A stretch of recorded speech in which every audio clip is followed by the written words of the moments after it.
ఈ వీడియో వచ్చేసి నాకు ఫిఫ్త్ మంత్లో చిన్నత్తమ్మ వాళ్ళు సారీ పెట్టారు కదా, దాని గురించి. బట్ నేను ఇదంతా ఆల్రెడీ షార్ట్స్లో అప్లోడ్ చేస్తున్నాను. కాకపోతే మనకి షార్ట్స్లో చూస్తే వ్యూస్ ఏం రాదు, లాంగ్ వీడియోస్ కూడా అప్లోడ్ చేయాలి. అసలు నాకు ఈ ప్రెగ్నెన్సీ అనేది ఒక పెద్ద కలగా ఉంది. ఎందుకంటే నేను పీసీఓడితో చాలా సఫర్ అయ్యాని చెప్పి ఇంతకుముందు వీడియోలో ఆల్రెడీ చెప్పేసి ఉన్నాను. నా బీటెక్ వరకు ఏంటి, ఎక్కడ చదివానని చెప్పి ఆల్రెడీ షార్ట్లోనో వీడియోలోనో అప్లోడ్ చేస్తున్నాను. నా బీటెక్ వచ్చేసి 2019లో కంప్లీట్ అయింది. తర్వాత హైదరాబాద్ వెళ్ళడం, కోర్స్ చేయడం ఇదంతా అయింది. 2019లోనే నాకు హెచ్సిఎల్లో జాబ్ వచ్చింది నోయిడా. బట్ వెళ్ళాలా వద్దా అని చెప్పి ఆలోచిస్తున్నాం. మనం ఎప్పుడు ఇక్కడే ఉంటాం కదా, ఒక్కసారి నార్త్ వెళ్ళి అలా తిరిగేసి వస్తే బాగుంటుంది, బయట ప్రపంచం కూడా మనకు తెలుస్తుంది కదా అన్నట్లుగా నేను నోయిడా వెళ్ళాలని చెప్పి డిసైడ్ అయ్యాను. నేను సెప్టెంబర్లో ఏమో నోయిడా వెళ్ళాను. అక్కడికి వెళ్ళాక మనకు వెంటనే ప్రాజెక్ట్ రాదు కదా, కొన్ని మంత్స్ అయితే బెంచ్లోనే ఉన్నాము. ఇంకా జాన్లోనే ఫిబ్లోనే నాకు రాక ప్రాజెక్ట్ వచ్చింది. రాగానే నా అదృష్టం బాగున్నట్టుంది, కరోనా కూడా వచ్చేసింది. ఏప్రిల్ అయితే మేము ఇంటికి వచ్చాము. ఆ ఇంటికి రావడానికి కూడా మా తిప్పలు చిన్న చితక కాదు, అసలు చాలా కష్టపడ్డాము. అన్నీ క్లోజ్ చేసేసారు. రావాలనుకునే టైంకి ట్రైన్స్, బస్సెస్, ఫ్లైట్స్ ఏమీ లేవు అసలు. అప్పుడు ఇంకా మేము స్పెషల్ పర్మిషన్ తీసుకున్నాము. తెలంగాణ ఒక ఎంపీ దగ్గర నుంచి స్పెషల్ పర్మిషన్ తీసుకుని అక్కడ ఉన్న తెలుగు గ్యాంగ్ ఉంటుంది కదా, మొత్తము ఒక బస్ బుక్ చేసుకొని ఆ బస్లో వచ్చాము తెలంగాణ హైదరాబాద్ వరకు. ఈరోజు మార్నింగ్ స్టార్ట్ అయితే రేపు ఈవినింగ్ పట్టింది హైదరాబాద్ రావడానికి. అంటే బస్సులో ఉన్న తెలంగాణలో అన్ని డిస్ట్రిక్ట్స్లో అందరినీ దింపుకుంటూ ఫైనల్గా హైదరాబాద్ వచ్చాము. నాకు ఈరోజు మార్నింగ్ నుంచి రేపు ఈవినింగ్ వరకు పట్టింది టైము. స్టార్ట్ అయిన రోజంతా నాకు వామిటింగ్స్ 2-3 టైమ్స్ అయ్యాయి. ఆ దెబ్బతో నేను ఇంకా ఫుడ్ తినడమే మానేశాను ఇంటికి వచ్చేంత వరకు. 1 డే మొత్తం ఫుల్ ఏసీ బస్, అందులో మనం విండోస్ ఓపెన్ చేయడానికి లేదు. సో నాకు కొంచెం అన్ఈజీగా అనిపించి ఇంకా వామిటింగ్స్ అయితే బాగా అయ్యాయి. మొత్తానికి మా తిప్పలేవో మేము పడేసి హైదరాబాద్ అయితే రీచ్ అయ్యాము. ఇంకా అక్కడి నుంచి నేను అమ్మ వాళ్ళ ఇంటికి అయితే వచ్చేసాను. ఇంకా మనం కరోనా టైంలో ఇంట్లోనే వర్క్ చేసుకుంటూ అలా ఉండిపోయింది. మొత్తానికి ఇంట్లో మనం ఖాళీగా ఉంటే ఇంట్లో పేరెంట్స్ మ్యాచెస్ వస్తున్నాయి అని చెప్పి అది ఇది ఏదో ఒకటి పెడుతూ ఉంటారు కదా. ఇంకా 2020 మొత్తం కరోనాతో అలా గడిచిపోయింది. ఆ 1 ఇయర్ ఎలా అయిపోయిందో కూడా మనకే తెలియదు కదా. ఇంకా 2021 నుంచి నాకు మ్యాచెస్ అయితే రావడం స్టార్ట్ అయ్యాయి. ఫైనల్గా దేవనాథోల్ మ్యాచ్ Feb 4th అయితే వచ్చింది. Feb 14 అమ్మ వాళ్ళు ఇక్కడికి రావడము, Feb 4th వీళ్ళు అక్కడికి రావడము అలా జరిగి April 1st అయితే ఎంగేజ్మెంట్ జరిగింది. ఇంకా మేలో అయితే మ్యారేజ్ జరిగింది.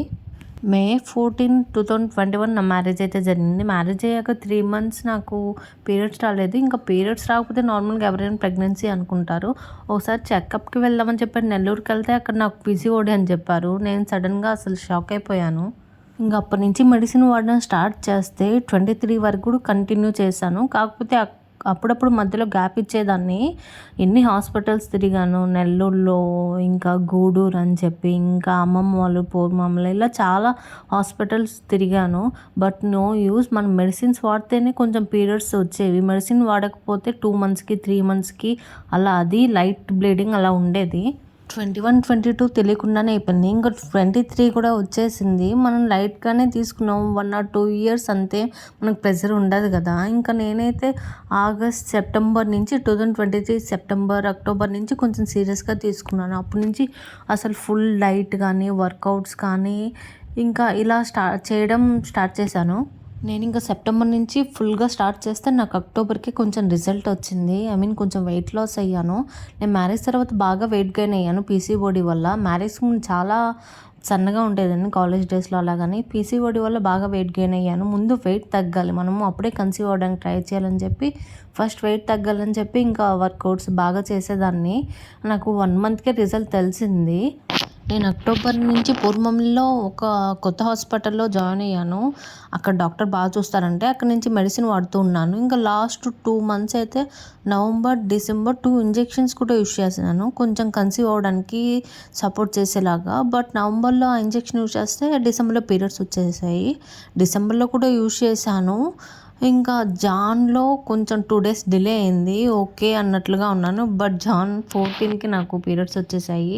ఇప్పుడు నాకు భరించలేనంత బాధేసింది. ఇన్ని ఇంజెక్షన్స్, మెడిసిన్స్ యూస్ చేయడం వల్ల అసలు మనకి ఉంది. అసలు ఇవన్నీ వద్దు, ఇంక నేను హాస్పిటల్‌కే వెళ్ళకూడదు అని చెప్పి డిసైడ్ అయిపోయాను. ఇంకా ఒక్క మెడిసిన్ కూడా యూజ్ చేయలేదు. ఇంకా ఫుల్‌గా నా హెల్త్ మీద కాన్సంట్రేషన్ చేశాను. మార్నింగ్ లేవడం, వర్కౌట్స్ కానీ, డైట్ కానీ ఫుల్ అసలు ఇంకా. నేను అప్పుడే ఇంకా ఇంటర్మీడియేట్ ఫాస్టింగ్ కూడా స్టార్ట్ చేశాను. నేను స్ప్రౌట్స్ తినేదాన్ని, డ్రై ఫ్రూట్స్ తినేదాన్ని, రైస్ అసలు తినేదాన్ని కాదు. వీక్లీ వన్స్ సండే ఆఫ్టర్నూన్ మాత్రమే తినేదాన్ని. అప్పుడు బాగా వెయిట్ లాస్ అయ్యాను. ఇంకా ఫిబ్ 26 అలా నాకు పీరియడ్స్ వచ్చాయి మెడిసిన్ యూజ్ చేయకుండానే. జాన్ 14 వచ్చింది, మళ్ళీ ఫిబ్ 26 వచ్చింది. ఇంకా ఫిబ్ 26 తర్వాత నాకు పీరియడ్స్ ఏం రాలేదు. ఇంకా నేను పీసీఓడి వల్ల రాలేదు అని చెప్పి లైట్ తీసుకున్నాను. నేను యోగా చేసేదాన్ని, ఇంకా walking, evening times, diet, cycling అన్నీ చేసేదాన్ని. ఇంకా లైట్ తీసుకున్నాను. ఎప్పుడైనా రాని, నాకేం వద్దు, ఇవన్నీ పట్టించుకోవద్దు అని చెప్పి. ఇంకా ఏప్రిల్ 26 వచ్చేసి మా అన్నయ్య మ్యారేజ్ ఉంది. ఇంకా నేను దేవనాథ్ 24th జర్నీకి వెళ్ళాలి, 25th.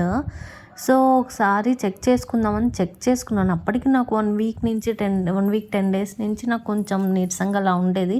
బట్ నేను డైట్లో ఉన్నాను కదా, దానివల్ల ఏమో అని చెప్పి లైట్ తీసుకున్నాను.